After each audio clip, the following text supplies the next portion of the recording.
네, 오늘 정치권 소식은 유용화 YTN 개곤 해설위원과 함께 짚어보도록 하겠습니다. 안녕하십니까? 네, 안녕하십니까? 네, 자, 문재인 전 대표가 오늘 일자리 구상 대책을 내놨는데요.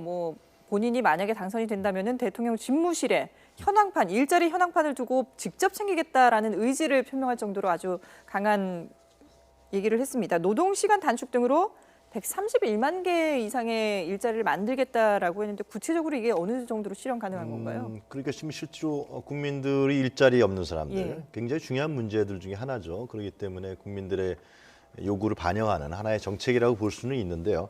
지금 문재인 전 대표가 얘기한 부분은 일자리 131만 개는 이제 공공부문을 확충하겠다. 네. 예를 들면 소방관, 경찰, 교사, 복지공무원 이런 증원시키겠다는 거죠. 그리고 노동 시간을 지금의 실질적인 법정 근로 시간 주 52시간을 확실하게 지키게 해서 네. 그 노동 시간 단축을 통해서 새로운 일자리를 만들겠다라는 것입니다. 네. 물론 이런 부분들이 효과적일 수가 있고요. 상당히 일정 부분들의 중요한 측면이 차지하는 건 사실입니다. 그러나 일자리 문제는 상당히 복합적이고 여러 가지 문제를 같이 내포하고 있습니다. 우리나라 대한민국 네. 일자리 문제는 대기업과 중소기업 간의 임금 격차가 상당히 갈수록 벌어지고 있는 문제. 정규직과 비정규직 간의 문제, 비정규직이 계속해서 제대로 대우를 못 받고 있는 문제, 이런 부분들이 복합적으로 결합돼서 일자리 문제가 나오는 것이고요. 더욱더 중요한 것은 성장에 대한 문제죠. 결국 성장을 해야 제대로 된 일자리가 더 창출되지 않겠습니까? 예. 그러려면은 결국 현재 한국 경제, 글로벌 경제에서 한국 경제 어떻게 돌파할 것이냐라는 문제. 제4차 산업혁명은 지금 상당히 활발하게 움직이고 있지 않습니까?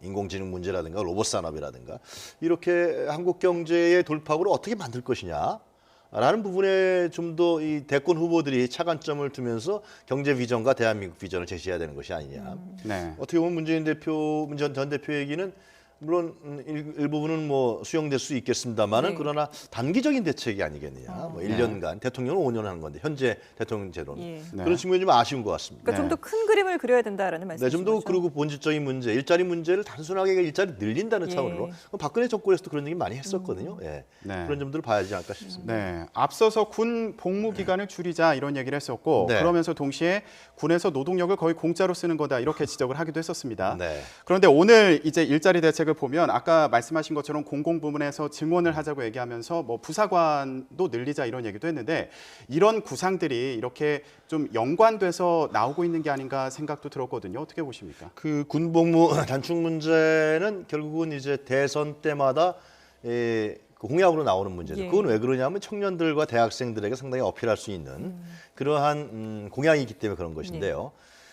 그런데 이제 두 가지 문제가 같이 결합되어 있습니다. 하나는 첫 번째는 우리나라의 청년들이 군에 갔을 때 상당히 소비적이고 그렇죠? 생산적이지 않은 군 복무 기간을 치르고 있는 것이 사실입니다. 그래서 빨리 병장들 빨리 나왔으면 좋겠다. 이런 게 많은 공통된 여론이란 말이죠. 네. 그래서 그렇다 그러면은 이스라엘은 군 복무의 기간의 경력과 사회 경력이 일치하면서 그걸 인정하면서 가거든요. 굉장히 그런 연관성을 갖게 한다든가 군 복무 기간을 좀 더 사회에 활용될 수 있는 여러 가지 연관성에 대한 어떤 연구를 통해서 그런 어떤 노력을 한다든가 네. 아니면은 이제 두 번째는 무슨 문제가 있냐면 1년으로 단축한다 그랬을 때 그게 우리나라의 안보에 대한 측면의 문제가 지적될 네네. 수가 있습니다. 지금 김무성 전 대표도 그래서 그렇게 얘기를 하고 있지 그렇습니까? 않습니까? 예, 네. 저는 김무성 대표 얘기 잘 몰랐는데 군에 갔다 온 사람들 다 알고 있습니다만 1년 정도 되면은 상병 정도 달다 나온단 말이죠. 네. 그러면 네. 지금의 남북 대치 상황이고 김정은 정권의 어떤 북핵 문제가 해결되지 않은 상황에서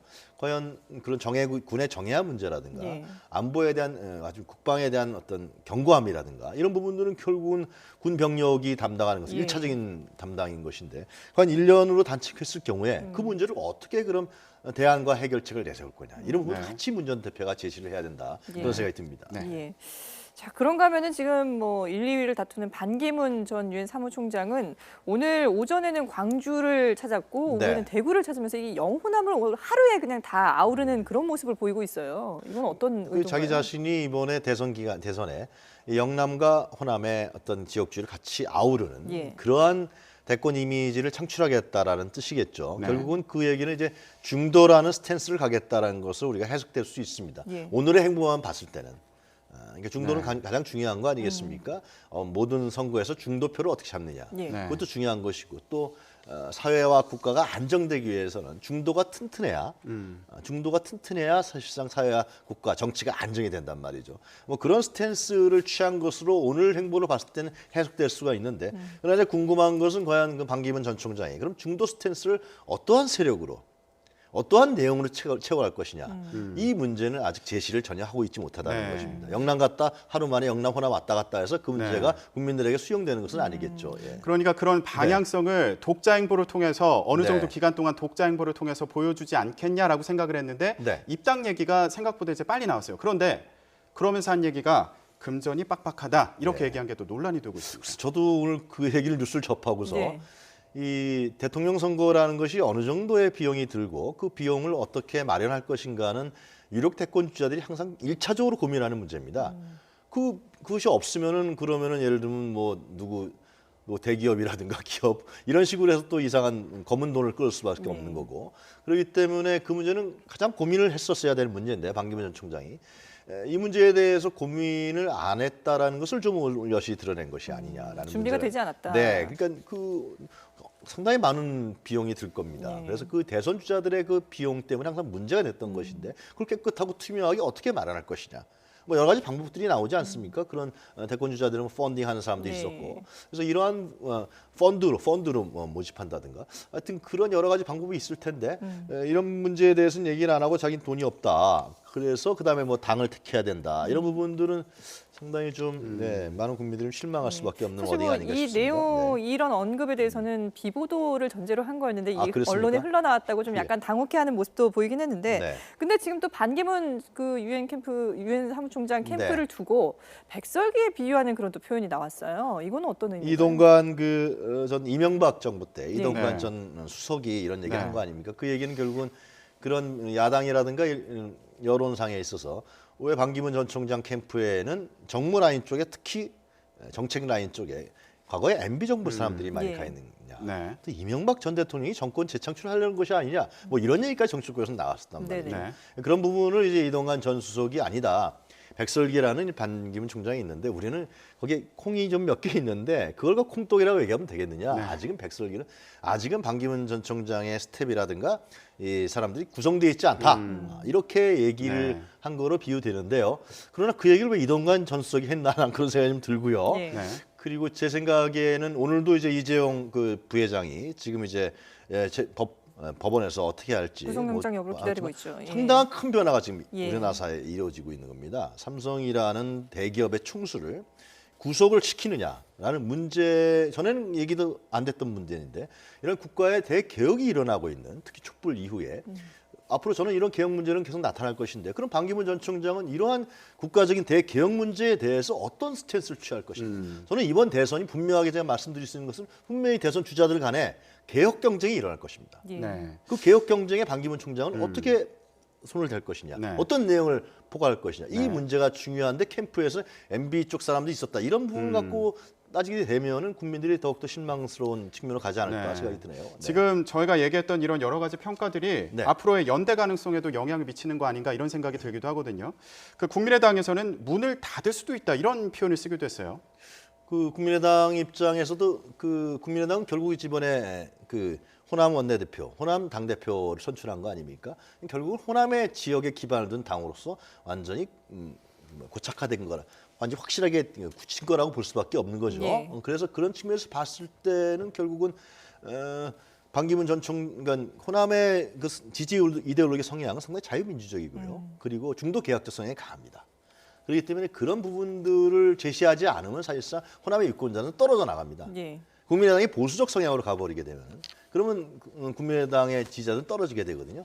그런 측면에서 봤을 때 어떤 반기문 전 총장의 어떤 그런 보수적 행보에 대해서는 좀 제동을 걸겠다. 우리는 같이 할 생각이 없다. 예. 좀 더 다른 스탠스를 걸어야 된다. 그런 메시지가 아닐까 싶은데. 근데 함께 갈 수 없다는 얘기는 박지원 대표가 했고요. 네. 또 당내 그 김영환 최고위원은 국민의당은 열려 있다라고 또 좀 상반된 얘기를 했거든요. 아직 당 내에서 뭐가 정리가 안 된 거 아닌가요? 근데 이제 저는 국민의당에서 이런 평가도 합니다. 예. 지금 말씀드린 대로 호남의 어떤 그런 중도 개혁적 세력의 입장을 정치적으로 대변해야지만 또 하나는 대권에 갔을 때는 연대를 좀 할 수밖에 없다고 생각합니다. 예. 그러니까 호남 사람들 그런 얘기를 많이 해요. 우리 스스로 대통령 권력을 장악할 수 없다. 그 얘기는 결국은 국민의당이 해야 될 일은 자강이 아니라 결국 연대를 어떻게 만들어낼 건가 가장 중요한 포석 중에 하나인 것이죠. 예를 들면 반문재인 세력이다. 그러면 뭐 비박 세력이다. 그러면 그 제3지대든 무슨 지대든 간에 네. 국민의당이 중심이 돼서 뭐 문호를 개방하든 간에 어떤 여러 가지의 정치적 틀을 열면서 제3지대에서 중심이 돼서 어떻게 연대를 만들어 나갈 건가가 국민의당이 사는 길이지 자강이라는 용어는 저는 전혀 맞지 않는다고 생각합니다. 미국이라는 초강대국도 동맹을 많이 맺어요. 예. 특히 지금과 같은 상황에서는 어떻게 연대할 것인가를 고민하는 것이 국민의당에서 맞는 그리고 이런 호남의 어떤 그런 유권자들의 요구를 반영하는 길이 아니겠느냐 저는 그런 생각이 듭니다. 예, 알겠습니다. 정치권 소식 유영아 YTN 개건 해설위원과 함께 짚어봤습니다. 잘 들었습니다.